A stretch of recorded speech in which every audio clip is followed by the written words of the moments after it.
หุ่นดีปลอดโรค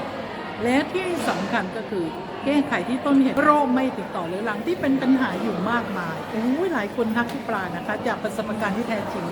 ใครที่รู้จักพี่ปลาโอ้เดิมทำไมอ้วนมากแล้วที่สำคัญพยาบาลเราต้องเดินใช่ไหมคะ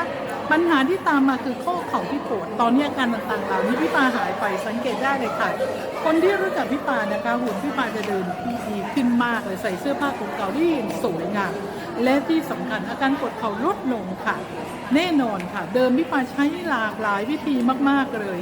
ซึ่งใช้วิธีการทั้งที่อดอาหารออกกำลังกายมากๆออกมาไหวหิวก็ทุกข์ทรมานมากเครียดด้วยแต่วันนี้พี่ปาเจอพี่ท่านหนึ่งค่ะที่ท่านได้บอกเลยบอกว่าท่านแนะนำนะคะผลิตภัณฑ์จากธรรมชาติออร์แกนิก100%ปลอดภัยได้ผลวัดถึงผลเลือดเลยค่ะและท่านก็บอกเราเลยนะคะว่า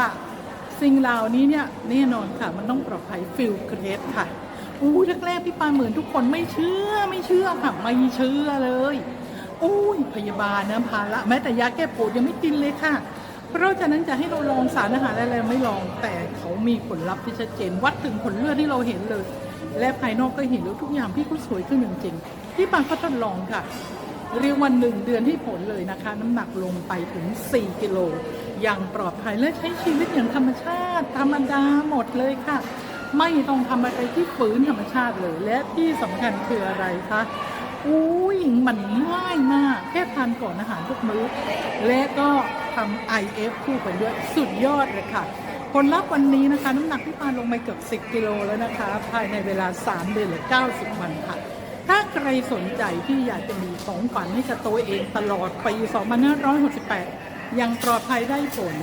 สุขภาพดีสวยขึ้นน้ำหนักลงทักพี่ปามาเลยนะคะสนใจทักพี่ปาหรือมาขอรายละเอียดเพิ่มเติมก็ได้ค่ะเขียนเลยค่ะสนใจนะคะสวัสดีค่ะบ๊ายบายค่ะ